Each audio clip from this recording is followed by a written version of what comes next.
Hello guys, this is Shailendra Agrawal and I welcomes you in the Shailendra academy. आज हम बात करेंगे कंपोजिट बार की दूसरी प्रॉब्लम की। इसके पहले कंपोजिट बार की एक प्रॉब्लम और उससे रिलेटेड उसका प्रोसीजर का एक और वीडियो ऑलरेडी चैनल पे पड़ा हुआ है। आप जब भी कंपोजिट बार का कोई भी प्रॉब्लम करना चाहें या आपको कहीं पर प्रॉब्लम हो तो सबसे पहले कॉन्सेप्ट ऑफ कंपोजिट बार का वीडियो देखिए, ताकि आपका कॉन्सेप्ट क्लियर हो कि आप उसमें क्या प्रोसीजर अप्लाई करेंगे जिससे कि पूरा क्वेश्चन हो सकता है। प्रॉब्लम कई तरह की हो सकती है, लेकिन उसको लगाने का जो तरीका है और कॉन्सेप्ट है, अगर उससे समझ में आपको आ गया तो आप आसानी से कोई भी क्वेश्चन कर सकते हैं। आज हम एक सेकंड प्रॉब्लम जो है कंपोजिट बार की उसे एक्सप्लेन करेंगे, उसे सॉल्व करेंगे।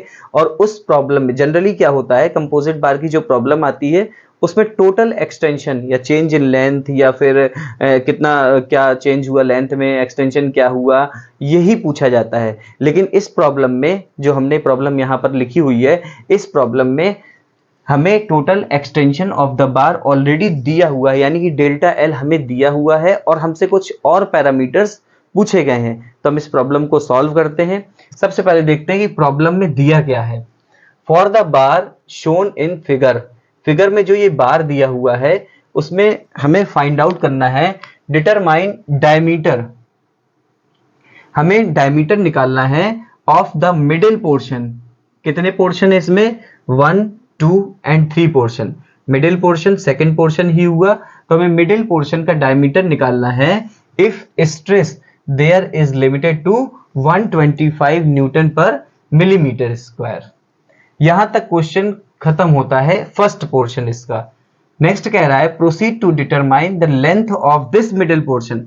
इसी मिडिल पोर्शन का लेंथ हमें निकालना है if total extension of the bar is specified into this and E बराबर हमें दिया गया है। तो क्वेश्चन का पहले हाफ पोर्शन कंप्लीट करते हैं और उसके बाद सेकंड पोर्शन थोड़ा सा फर्स्ट पोर्शन से ज्यादा स्ट्रांग है, उसे हम बाद में करते हैं। तो सबसे पहले दिया हुआ है, निकालना है कि diameter of the middle portion. Middle portion चूंकि 2 से रिप्रेजेंट किया है, इसलिए हमें क्या फाइंड आउट करना है? D2 diameter. और हमें दिया हुआ है उसी पोर्शन पे जो स्ट्रेस है, स्ट्रेस को हम लोग सिग्मा से डिनोट करते हैं। तो सिग्मा 2 आपका दिया हुआ है 125 न्यूटन पर मिलीमीटर स्क्वायर। अब सबसे पहले आपको यह ध्यान देना है कि कोई भी क्वेश्चन आए एक्स वाई जेड, किसी भी सब्जेक्ट का हो, किसी भी टॉपिक का हो, तो उस क्वेश्चन में क्या क्या वैल्यूज दी हुई हैं या फिगर में क्या क्या वैल्यूज दी हुई हैं, अगर हम उन्हें सबसे पहले लिख लेते हैं और उनका यूनिट सबका सेम रखते हैं, तो हमारे दिमाग में एक आइडिया आएगा कि हम किस फॉर्मूले से उसको सॉल्व कर सकते हैं। और अगर यूनिट हमने सारी सेम रखी, सेंटीमीटर है तो सेंटीमीटर में, मिलीमीटर है तो मिलीमीटर में, सब यूनिट सेम रखी, तो हमारा आंसर भी बिल्कुल करेक्ट आएगा। इस बात का आपको ध्यान रखना है। तो यहां पर हमें और दिया हुआ है D2 हमें निकालना है और सिग्मा 2 दिया हुआ है। तो हमें ये ध्यान में रखना होगा कि इन दोनों वैल्यूज का यूज करके और फिगर में जो वैल्यूज दी हैं उनका यूज करके कैसे हम डायमीटर को निकालें। तो या तो कोई ऐसा फॉर्मूला हमें पता हो इस टॉपिक से रिलेटेड जिसमें कि डायमीटर डायरेक्ट निकलता हो, या फिर हमें एरिया पता हो तो हम उसमें से डायमीटर को निकाल सकते हैं। तो हम जानते हैं कि स्ट्रेस इक्वल्स टू होता है फोर्स पर यूनिट एरिया। चूंकि हम यहाँ 1, 2 और 3 पोर्शन की बात कर रहे हैं और सेकंड पोर्शन पे हमें निकालना है, तो हम इसको लिख सकते हैं sigma 2 equals to P2 upon A2। यहां पर P2 को समझना है। जनरली जो क्वेश्चन होते हैं उसमें यहां पर भी फोर्स दिया होगा, यहां पर भी फोर्स दिया होगा, तो हम उसको इक्विलिब्रियम के तहत बैलेंस करके निकाल लेते हैं। बट इस प्रॉब्लम में एक फोर्स दिया हुआ है टेंसाइल नेचर का, जिसका मैग्नीट्यूड है 150 किलो न्यूटन, जो इस पूरे बार को खींच रहा है और उसके खींचने पर ही ये लेंथ जो है 0.15 की एक्सटेंड हो रही है। तो ये 150 एक समान रूप से हर एक बार के सेक्शन में लगेगा। तो यानी कि यहां से हम कह सकते हैं जब सभी में सेम रहेगा तो 1 के लिए P1 बराबर P2 बराबर P3 बराबर 150 गुणे 10 टू द पावर, क्योंकि न्यूटन किलो न्यूटन में दिया है, 10 टू द पावर 3 न्यूटन हो जाएगा। तो हम यहां पर लिख सकते हैं P2 की वैल्यू 150 इंटू ये P2 की value same 150 into 10 to the power 3 upon चूंकि डायमीटर निकालना है डेफिनेटली सर्कुलर रॉड होगी, इसलिए सर्किल का जो एरिया π/4 इंटू डी स्क्वायर, और सिग्मा 2 दिया हुआ है 125। अब हम यहाँ पर रखकर इसको सॉल्व करते हैं। सिग्मा 2 की वैल्यू 125 बराबर 150 गुणे 10⁻³ इंटू ये 4 ऊपर चला जाएगा 4/π इंटू डी का स्क्वायर। क्रॉस मल्टीप्लिकेशन कराएंगे तो डी ऊपर जा सकता है, केवल डी की जरूरत है इसलिए इसको लेके जाएंगे।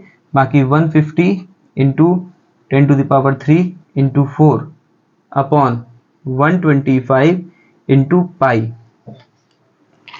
तो जो डी स्क्वायर की वैल्यू है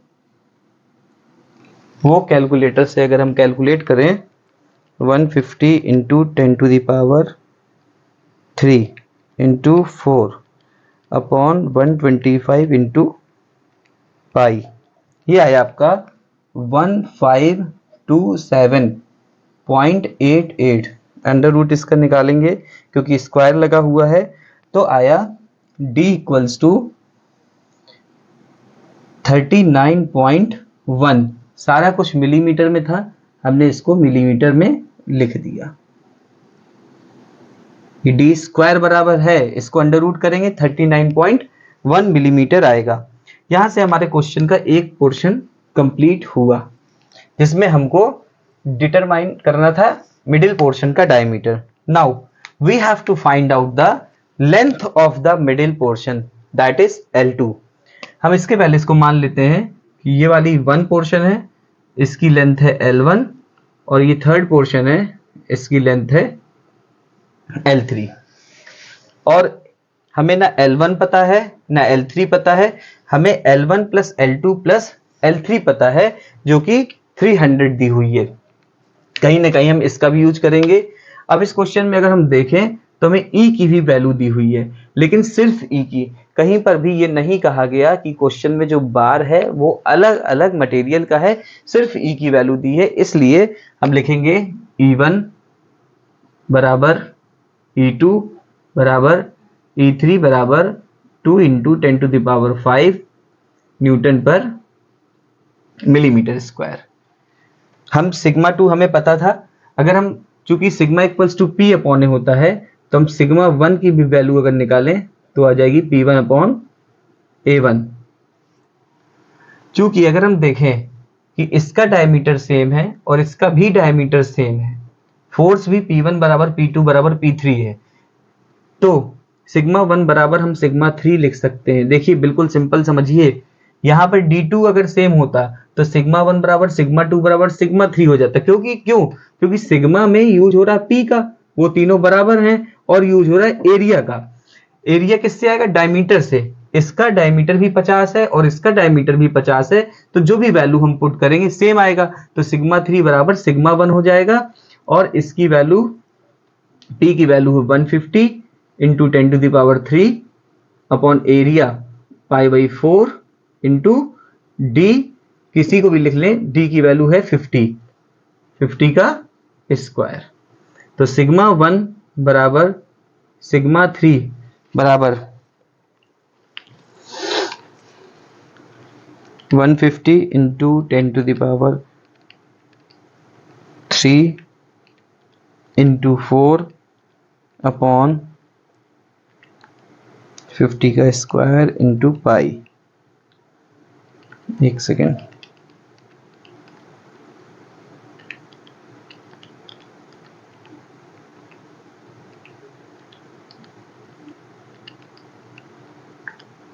ये आया 76.4 न्यूटन पर मिलीमीटर स्क्वायर। अगर ये एरिया, ये डायमीटर 50 की जगह 45 होता या 55 होता तो सिग्मा 3 की वैल्यू हम अलग से निकालते, लेकिन चूंकि P1 P2 P3 बराबर है और सब इन दोनों का डायमीटर बराबर है, इसलिए इनकी स्ट्रेस भी बराबर होगी। अब देखिए, हमें निकालना है लेंथ L2। हमें दिया हुआ है L1 plus L2 plus L3 बराबर 300, और हमें ये ध्यान रखना है कि L1 और L3 का ना हमें कहीं निकालने को बोला गया है, ना हमारे पास कोई लेंथ है, तो हमें L1 प्लस L3 की जगह पे हम क्या लिख सकते हैं, 300 माइनस L2 लिख सकते हैं। L1 प्लस L3 बराबर 300 माइनस L2, इसका भी हम यूज करेंगे अभी आगे जरूरत पड़ेगी तो। अब यहां से अगर देखें तो सिग्मा L बराबर होता है, सॉरी डेल्टा L बराबर होता है delta L1 plus delta L2 plus delta L3, क्योंकि 3 पोर्शन है। डेल्टा L हमें दिया हुआ है क्वेश्चन में 0.15, हमने लिखा 0.15। यहां से आप क्वेश्चन ध्यान से देखें, P1 L1 delta L equals to PL upon A होता है, delta L equals to PL upon A होता है, हुक्स लॉ से निकल करके आता है। P1 L1 upon A1 E1। देखिए हम आपको फिर बता रहे हैं, हम यहाँ पर ये क्वेश्चन करा रहे हैं, लेकिन अगर आपको क्वेश्चन को करने का पैटर्न समझना है तो कॉन्सेप्ट वाले वीडियो में जाएं, और उसके बाद एक सिंपल प्रॉब्लम लगाई हुई है उस वाले वीडियो में भी अगर आप जाएंगे तो पूरे प्रोसीजर को एक्सप्लेन किया गया है, जहां पर आप समझ जाएंगे कि यहाँ पर ये वाला फॉर्मूला क्यों अप्लाई किया जा रहा है। फिर plus P2 L2 upon A2 E2 plus P3 L3 upon A3 E3। यहाँ पे 0.15 दी हुई, इसकी वैल्यू P अपॉन A बराबर सिग्मा होता है, तो क्या P upon A1 P2 upon A2 P3 upon A3 की जगह सिग्मा 1 सिग्मा 2 सिग्मा 3 रख सकते हैं, तो हमने रखा sigma 1 L1 upon E1 plus sigma 2 L2 upon E2 plus sigma 3 L3 upon E3। 0.15 continuous चल रहा है। अब सिग्मा 1 सिग्मा 2 सिग्मा 3 में अगर हम देखें, यहां पर अभी पहले देखें E1 E2 E3 तीनों बराबर हैं, तो हमने लिखा 1 अपॉन E, बाहर कर लिया, क्या बचा सिग्मा 1, और सिग्मा 1 और सिग्मा 3 भी बराबर हैं, तो हम सिग्मा 1 की जगह सिग्मा 3 रख सकते हैं, यानी दोनों को जब बराबर हो जाएगा तो इन दोनों में से अगर हम, चलिए हम करके दिखा देते हैं, सिग्मा 1 L1 हो गया, सिग्मा 2 L2 हो गया, और सिग्मा 3 सिग्मा 1 के बराबर है, हम सिग्मा 1 L3 लिख सकते हैं 0.15 1 अपॉन E, ये सिग्मा 1 हम कॉमन ले लेंगे, आ जाएगा L1 प्लस L3 और प्लस सिग्मा 2 L2। क्योंकि हमें L1 और L3 की वैल्यू नहीं पता है, इसलिए हमें इसको यहाँ से हटाना पड़ेगा, और हटाने के लिए ही हमने L1 प्लस L3 को 300 माइनस L2 किया है, क्योंकि हमें L2 भी निकालना है। आगे हम क्वेश्चन को जब प्रोसीड करेंगे तो अब सारी वैल्यू पुट करते हैं, 0.15 बराबर 1 अपॉन E की वैल्यू दी है 2 into 10 to the power 5, bracket लगाया, सिग्मा 1 कितना निकला है 76.4। L1 प्लस L3 की जगह हम लिखेंगे 300 माइनस L2, और फिर प्लस सिग्मा 2 दिया है 125, सिग्मा 2 125, और फिर इसमें भी है हमारा L2 जिसे हमें फाइंड आउट करना है।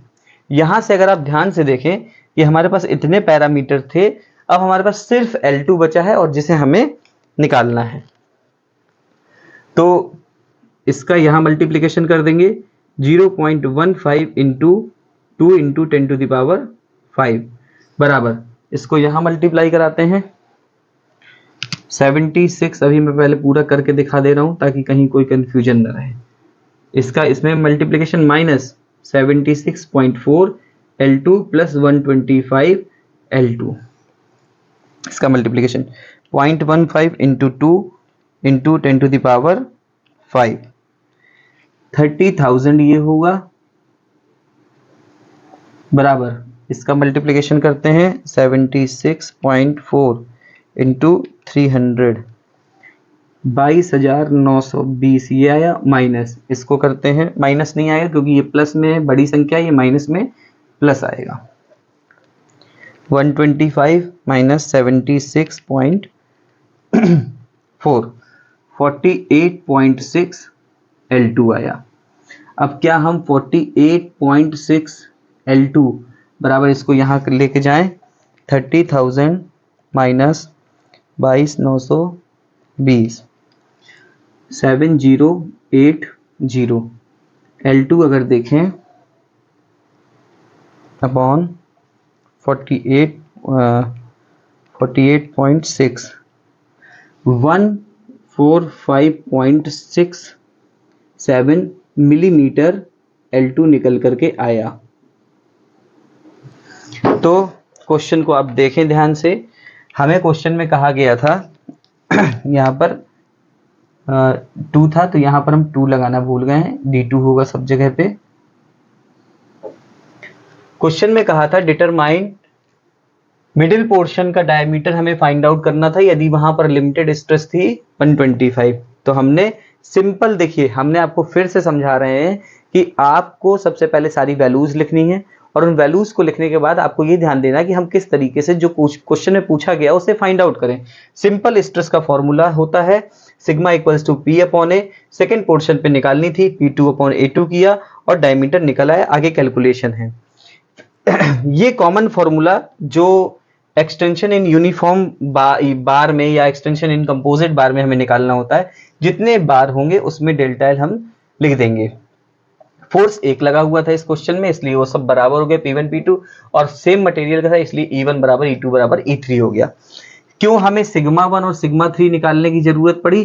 क्योंकि हमारे पास दो बार ऐसे थे जिनका डायमीटर सेम था और डायमीटर सेम होने की वजह से हमने स्ट्रेस सेम निकाल करके P अपॉन A बताया सिग्मा होता है, उसकी जगह हमने सिग्मा 1 रखा, इसकी सिग्मा 2 रखा, इसकी जगह सिग्मा 3 रखा। L1 और L2 भी फॉर्मूले में होता है, उसे L1 L2 और L3 भी फॉर्मूले में होगा। हमें L2 निकालना लेकिन L1 और L3 का काम नहीं है, इसलिए हमने इसका यूज किया।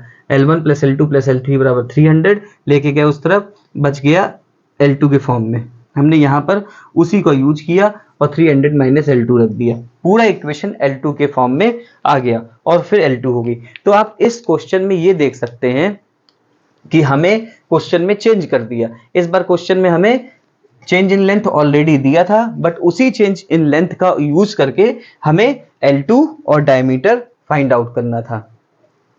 इसके अलावा भी बहुत सारे टाइप के क्वेश्चंस बन सकते हैं। अभी पहले वाले वीडियो का क्वेश्चन देखिएगा, वो थोड़ा सा सिंपल है और उस क्वेश्चन में फोर्सेस को बैलेंस करना दिखाया गया है कि हम कैसे अलग अलग फोर्सेस दिए होंगे तो 1 और 2 और 3 फोर्स की वैल्यू को फाइंड आउट करेंगे। इस क्वेश्चन में कुछ अलग पैरामीटर्स पे हमने काम किया है, जैसे डायमीटर हो गया, लेंथ हो गया। अगला और भी कोई क्वेश्चन जो AKTU में आया हुआ है या किसी यूनिवर्सिटी या बोर्ड में आया हुआ है उस पर भी बात करेंगे, उसको भी लेकर के आएंगे। इस क्वेश्चन को देखिए, समझिए, कॉन्सेप्ट वाले वीडियो को देखिए, जिसमें कि पूरा आपका कॉन्सेप्ट क्लियर होगा कि हम इस फॉर्मूले का यूज क्यों कर रहे हैं, इस फॉर्मूले का यूज क्यों कर रहे हैं, कब हम P1 P2 P3 बराबर लेंगे, कब E1 E2 E3 बराबर लेंगे, उसमें पूरा एक्सप्लेन किया गया। तो अब अगले वीडियो में मिलते हैं किसी एक नई प्रॉब्लम के साथ। वीडियो के साथ हमने इस प्रॉब्लम को कंप्लीट किया, यानी आपने कंप्लीट किया और डेफिनेटली आपको ये प्रॉब्लम समझ में आई होगी। अगर आप चैनल में नए हैं तो चैनल को सब्सक्राइब कीजिए। आपको वीडियो कैसा लगा, वीडियो को लाइक कीजिए, कमेंट कीजिए। अगर वीडियो में कहीं भी कोई प्रॉब्लम है, कुछ नहीं समझ में आया है तो भी आप कमेंट कर सकते हैं। मिलते हैं नेक्स्ट वीडियो में नेक्स्ट प्रॉब्लम, नेक्स्ट टॉपिक के साथ जो कि मैकेनिकल से रिलेटेड होगा। तब तक के लिए stay tuned with the Shailendra academy. Have a very good evening and once again thank you so much for watching. Thank you so much.